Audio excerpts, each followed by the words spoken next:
Existe um momento na política em que o maior problema não é o adversário. É a falta de substitutos. E é exatamente esse o dilema que começa a emergir dentro do PT. Nos bastidores. Já se fala em um possível plano B para 2026. Mas existe um detalhe que muda tudo. Esse plano pode nunca sair do papel.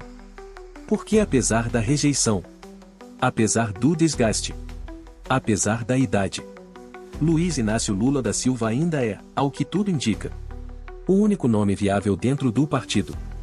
E isso revela algo muito mais profundo do que uma simples escolha eleitoral. Revela um sistema preso a si mesmo. Mas por quê?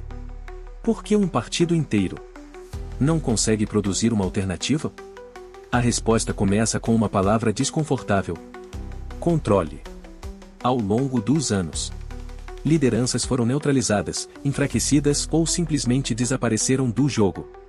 E o resultado disso é visível agora. Um partido grande, com poucas opções reais. Nomes existem, mas força política não. E quando esses nomes são testados, a reação interna não é apoio, é resistência.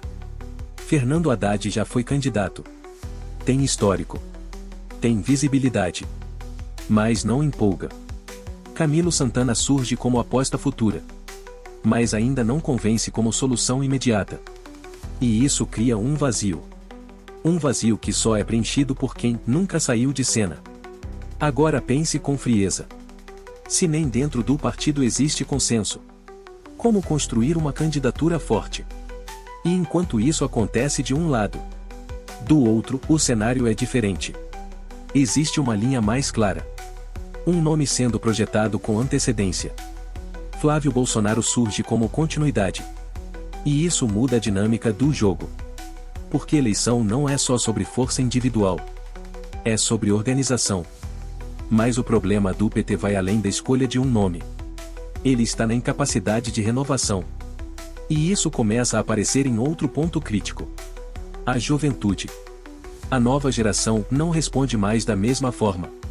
O modelo antigo, baseado em estrutura, militância tradicional, já não tem o mesmo alcance. A comunicação mudou. O comportamento mudou. E principalmente, a forma de enxergar política mudou. Antes, a influência vinha de grandes veículos. Hoje, vem da internet. Antes, a narrativa era centralizada. Hoje, é fragmentada. E nesse novo cenário, quem não se adapta, perde espaço.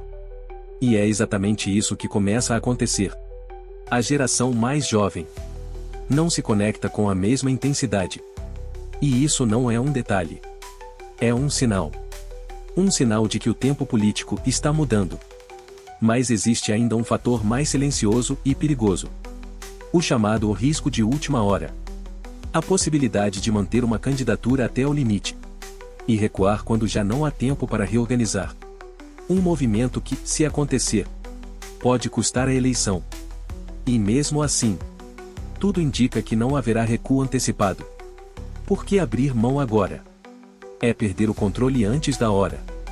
E para quem construiu toda uma trajetória baseada nisso, essa não parece ser uma opção.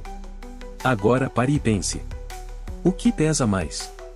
O risco de perder? Ou a incapacidade de sair de cena?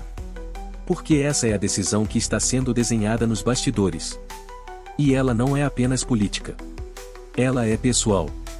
Enquanto isso, o partido envelhece. As lideranças envelhecem. As ideias envelhecem. E o eleitor muda. E quando essas duas linhas seguem direções opostas, o resultado raramente é estável. Agora imagine o cenário em 2026. Um candidato forte, mas com rejeição alta. Um partido grande, mas dividido internamente. Uma base histórica, mas com dificuldade de renovação. E um eleitorado cada vez mais imprevisível. Isso não é apenas uma eleição.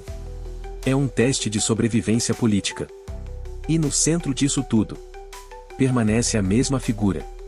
Firme. Resistente. Mas cada vez mais pressionada. A pergunta que fica não é se haverá disputa. Isso é inevitável. A pergunta real é: até quando um sistema consegue se sustentar sem se reinventar?